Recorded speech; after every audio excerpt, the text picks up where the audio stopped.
And I think the most important bit for us is to make sure that we adapt ourselves to stay ahead of the curve, that we understand what's happening now, it's key, but we try to understand what's happening next, try to forecast what's coming next, what's the latest trend in terms of the commodity mix, what's the changes from our customer perspective, and then try to be ahead of the game. Hi everybody, this is Libin Chacko Kurian from Stat Media Group. We are here in Mumbai for IAG Cargo India 2024.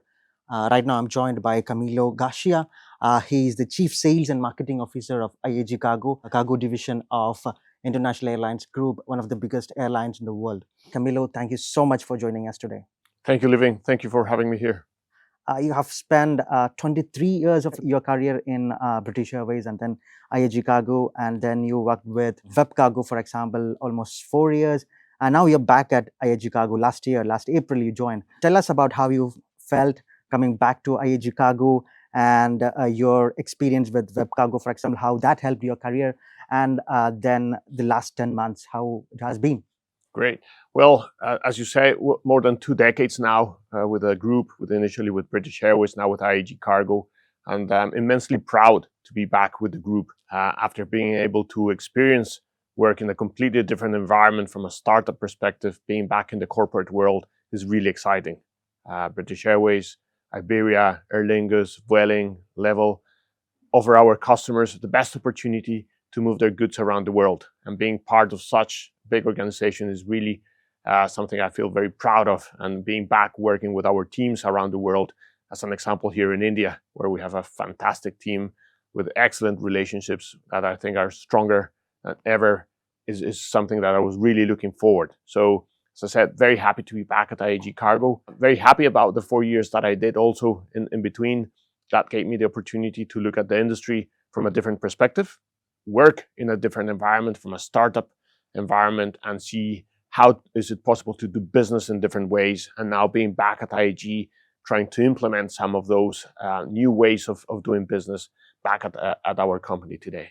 WebCargo by Freightos, for example, is a platform, a digital air cargo platform for pricing, sales, and booking, for example. Can you give us a little more idea about what you learned from there, and give us an idea about how you are trying to implement in IAG Cargo, for example? Definitely. Being a startup, the mentality is completely different. And one of the things that I'm really working hard with my team is how do we become better at selling our products, right? As I said, we've always had great relationship with the freight forwarder community around the world. Now, the customer profile is evolving. The individuals working at our customers are changing.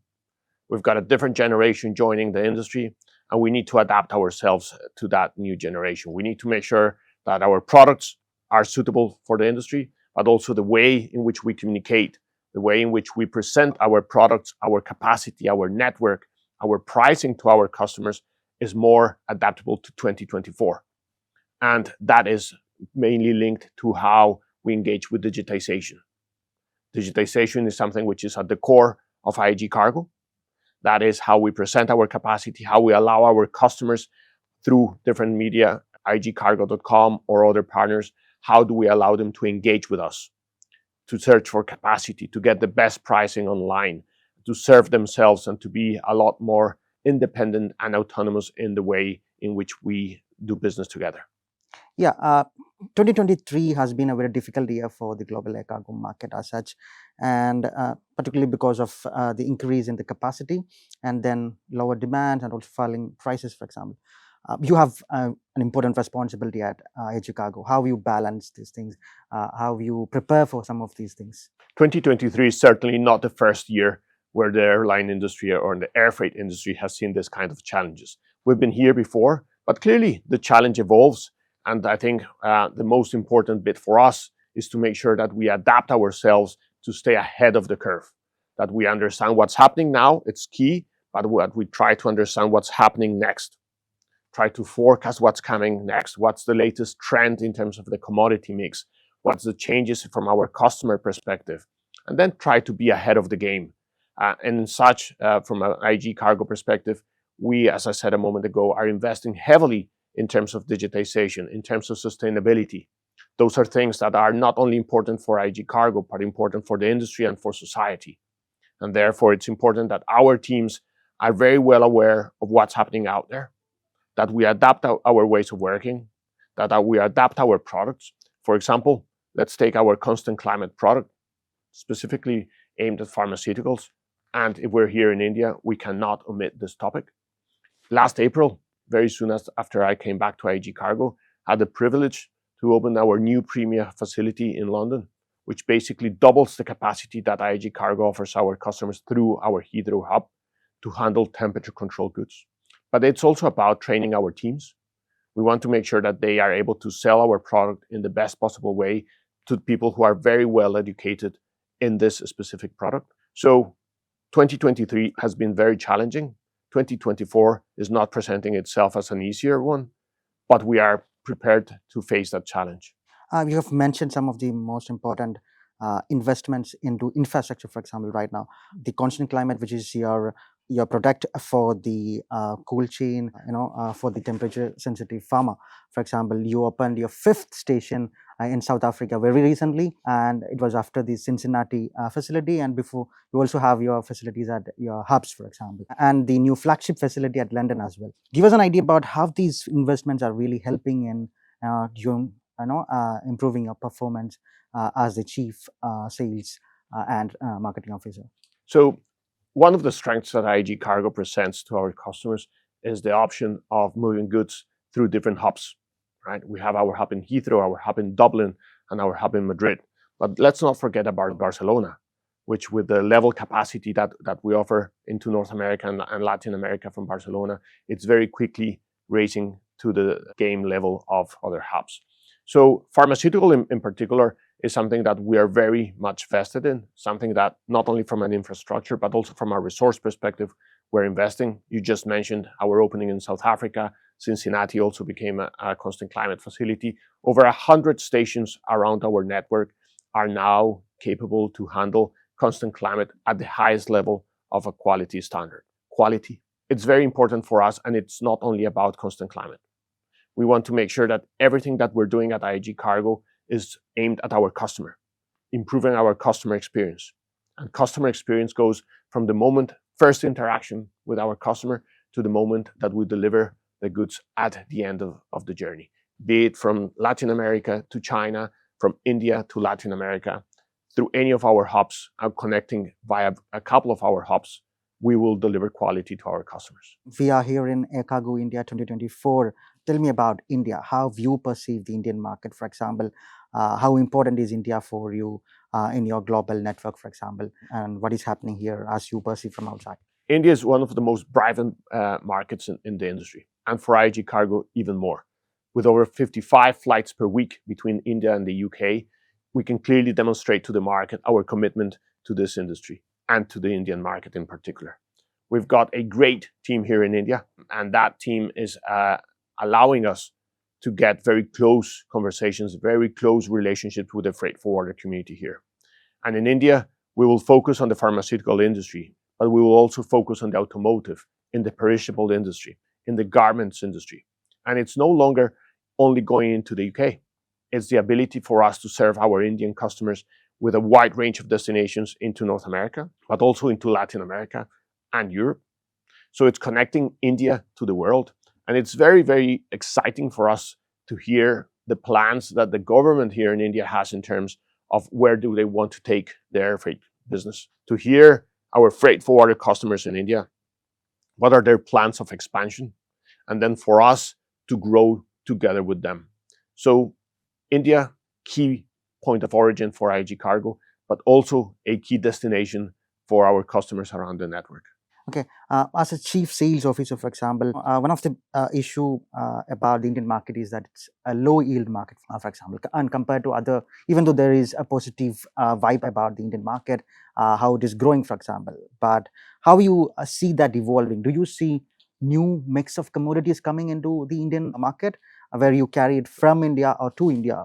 Definitely. Part of our job is also to keep on developing products which are sophisticated, which evolve, which stay in tune to what's the latest trend from an economy perspective, macroeconomic perspective.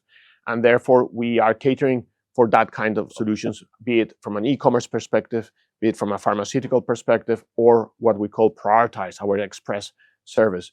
So yes, the yields are lower than what they were perhaps a year ago. That's a reality, but we feel comfortable that with the products that we have, with the network that we have, and the team that we have, we've got the right ingredients for a winning combination, not only in the Indian market, but across the industry. In each and every answer that you gave me, the one common thing I could see is you talk about your team, for example, your workforce, how important it is to invest in that team and train them, for example. This is also something that I've noticed, your CEO talking about a lot, for example. Give us an idea about how, passionate you are about that part of your business. It's clearly one of the differentiating factors between IAG Cargo and any other carrier. Everywhere where I go, I visit customers together with our teams. When I talk with our teams independently, feeling the passion that we have for the business, the passion that we have for the job that we perform is really exciting as a leader in this company. It makes me proud to be part of this team, to face the challenges together with my team and be able to help them overcome some of the difficult situations that the market and the industry presents to us. As a company, we've also invested very heavily in our people. One of the things I'm very proud and very happy to see as I come back to IAG Cargo is the focus on people. And it comes from the quality of the people that we're employing, for the quality of training that we're providing for our existing customers, and how much focus there is on the well-being of our colleagues around the world. So one of the things that we noticed is about the e-commerce growing, right? For example, in the commodity mix, how much that is influencing your business, your responsibility at IAG Cargo. Can you give us an idea about, is there a large shift in terms of e-commerce coming in or any other commodity coming in, for example, having from a global cargo perspective? I think e-commerce, we have all experienced e-commerce as individuals, as consumers. We have all purchased online. We have all received things at home much quicker than what we thought was possible a couple of years ago. So clearly we play a role in making sure that consumers around the world can receive what they have purchased online in good quality and timely manner. So yes, we adapt our services, our products to commodities such as e-commerce. And we have seen a huge growth in e-commerce, not only from the traditional Chinese origins, but e-commerce around the world is growing. We see also some of our hubs, Madrid, for example, playing a key role in e-commerce.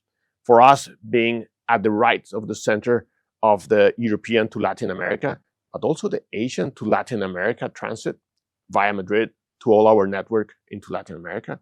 We're playing a key role in e-commerce across China to Latin America, and we're proud to do that. So we are constantly adapting our processes to make sure that we can cater to the short transit times that this kind of commodity requires, to the very high standards of delivery that it requires. And we look forward to what's next. So we are also looking at what's next in the pharmaceutical vertical. And very soon we will be able to share with you and with the rest of the market what is next in Constant Climate. Thanks for that. As the Chief Sales and Marketing Officer, what are your priorities going forward, maybe in next few months, for example? So priorities, we've got several. Of course, I go back to our customers. Staying very close to our customers is very important for us. Why? We want to make sure that we're listening to them, that we're able to cater for the solutions that they are requiring, that our network is serving them in the best possible way. Our product portfolio, huge priority for us. As I said, we're currently working on next evolution of Constant Climate, but also how do we cater, how do we engage deeper into the e-commerce world? Perishables, important for India, but very important in South Africa, for the rest of Africa, Latin America, US. Perishables has been proven to be one of the most resilient commodities throughout COVID. And we're happy, very proud also, that our network is very strong in the perishable markets. So what's next in the perishable market for us? Key priority. And then lastly, but certainly not less important, digitization. We have made huge investments in digitization, in making sure that our customers can serve themselves, can reach out to us, buy from us digitally. We will keep on working on that. In very short period of time, we are going to evolve in our offering to our customers online, making sure that the best available offer will always be what they will find online. Thank you so much, Camilo, for joining us today. Thank you for having me here.